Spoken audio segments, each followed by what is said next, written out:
From the Weather NorCal Command Center, this is your evening update.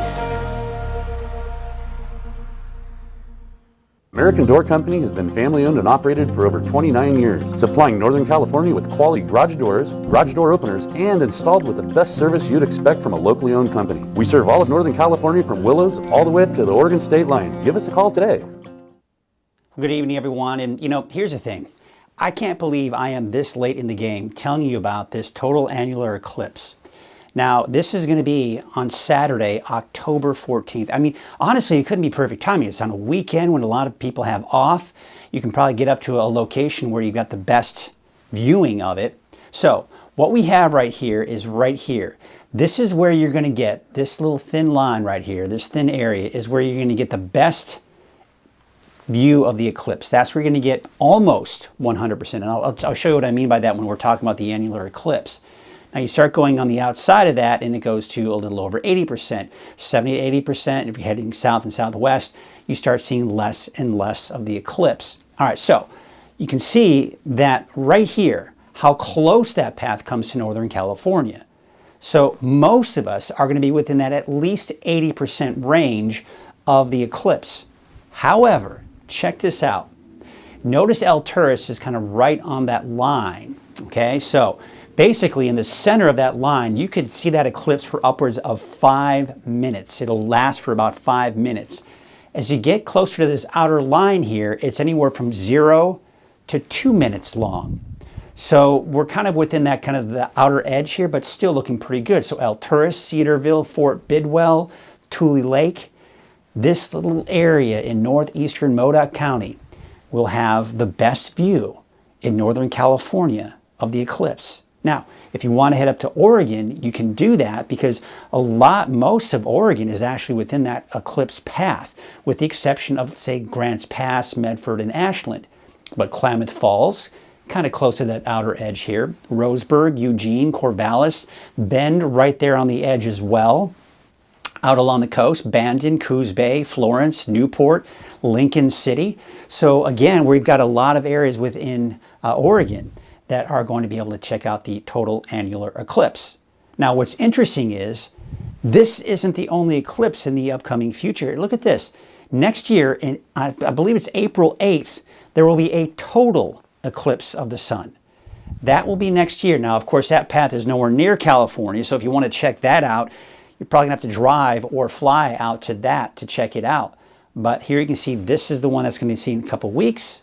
This is the one that'll be next year. Now, remember I was talking about it's not going to be a total eclipse, the one that we're going to be experiencing, known as the annular eclipse. So the moon covers the sun, but never really reaches 100% totality. So what it does is kind of the outer edge shines. It's known as the ring of fire. A lot of people call it that, okay? So that's what we're going to be experiencing on October 14th. Now the one for next year will be a total lunar eclipse, and it covers the sun entirely. Now another big difference and another important aspect for you to know is that with this eclipse, you can actually, during the totality, look directly at it, and it won't damage your eyes. However, at no point in time can you look at this one without special glasses on. Because even with that little bit of that ring of fire there, that can burn your retina. It's not safe. So at no point in time will it be safe during the annular eclipse this year, in a couple of weeks, that will be safe. All right, so just kind of keep that in mind. All right, so here's the deal. All right, as far as the weather is concerned, let's kind of switch gears now. Dry and mild for your Thursday, for everyone. It's going to be a gorgeous fall day, all right? We have a possibility for showers for all of Northern California, for the most part, for Friday, Saturday, and some may even linger on into Sunday. And highs kind of going up and down a bit over the next 7 to 10 days, but still most likely staying below normal for this time of the year. So you can see the cold front that moved through the north coast this morning, giving you the showers. Of course, that's now off to the east. We're seeing some clearing coming in behind that.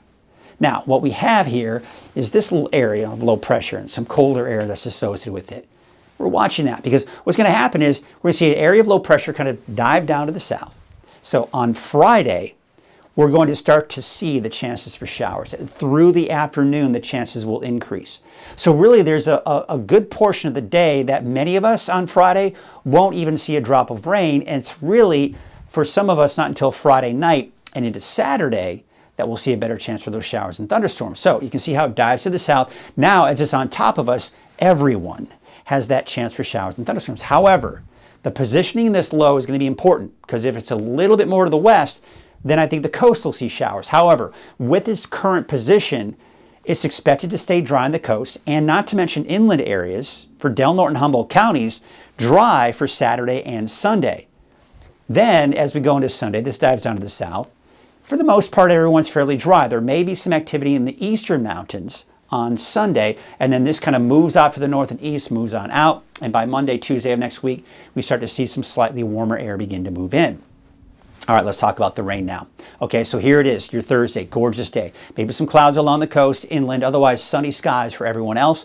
Temperature is actually increasing. It's going to be a tad warmer, but as I mentioned, still below normal for this time of the year. Now look at this. That area of low pressure is coming down. So by 6 a.m. on Friday, we're starting to see the potential for showers for the north coast. Now, it's mainly for Del Norte, Humboldt counties. Then we go into about the noon hour on Friday. We're beginning to see showers and maybe some thunderstorms developing in Siskiyou County, but still some activity along the coast as well. Now, the main area of low pressure is about right here. You can kind of see the spin, right? So we're still seeing that spin of that low pressure just off to the north and west. At this point at 5 p.m., now it's making its way into the valley. Now, we could see some showers, maybe even an off chance for a thunderstorm by 5 p.m. And then there you can see as we go into northern Shasta County, Siskiyou County, even Modoc County, seeing some of those showers and, again, maybe even some thunderstorms. Now we take you into 10 p.m. on Friday. Look at this. We're seeing a big development here, possibly for parts of the valley, and not to mention making its way into the foothills and eastern mountains. So now the area of low pressure is beginning to take shape overhead, pretty much right there over Redding at this point. You kind of see this little spin right here. So watch what happens as I take you into Saturday. Again, you'll see a bit of that spin. We're now going into the longer range forecast model, so we won't get quite as fine-tuned with the forecast, but be sure to tune in tomorrow where we're going to have a better look at that here. But there you can see here, as you can see, that we are seeing some of those showers, maybe some thunderstorms Saturday for everyone. But notice again, to the west of Trinity County, Del Norte and Humboldt County, most likely looking dry Saturday. Then we go into Sunday, and there may be some showers in extreme eastern portions of the eastern mountains. Now, this particular forecast model brings in rain on Monday morning. Other forecast models are keeping it dry. For now, I'm going to keep the forecast dry on Monday. So basically, it's Friday, Saturday, and maybe parts of Sunday that we see the chance for rain. But for the most part, Sunday and Monday through at least the early part of next week is looking fairly dry at this point. All right, so let's go and take a look at what's going on here. What's I got going on here next? Sometimes my map takes a little bit of a time to advance. Okay, there it is. All right, your rain estimates. All right, so we're going to take you into how much rain we could possibly see. Now, when we're talking about the potential for showers and thunderstorms, it gets isolated in nature. When we start looking at rainfall estimates during these types of events, it's really difficult to know exactly how much you're going to see for each particular location. So I have included kind of a range of what some of these communities could see, but really just look at the colors here. And you can see as you head kind of the south and west, you're seeing less rainfall. That's the blue and purples, okay? As you start getting into the greens and blues here, the blues and the greens, now you're seeing about, say, 1/4 to about 1/2 of an inch for some of those blues and greens. So that includes the coast, that includes northern Trinity County, that includes even parts of the valley, especially in the north end of the valley and near Chico as well, and then off to the north and to the east. So bottom line is, we're not looking at any one particular favored location as with that as with not the monsoon, but as with that atmospheric river we saw earlier this week, right?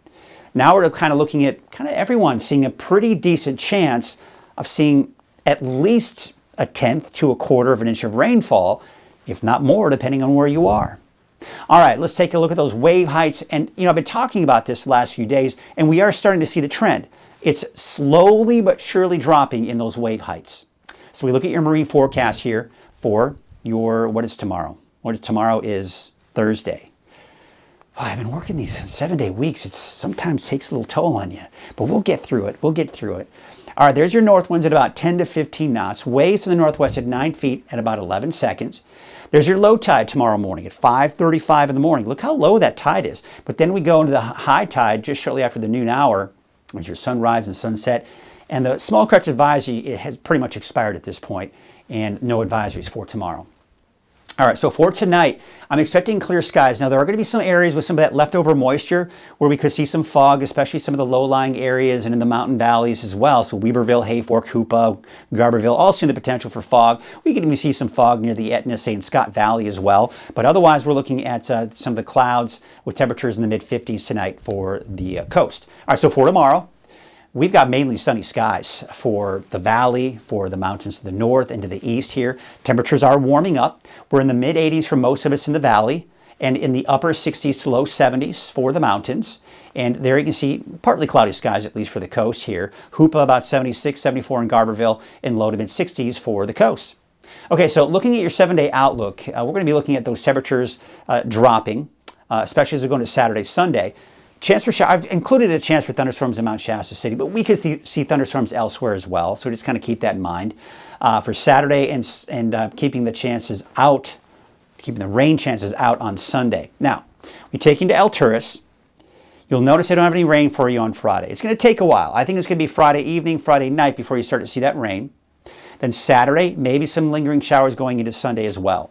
For Susanville, dry for most of the day.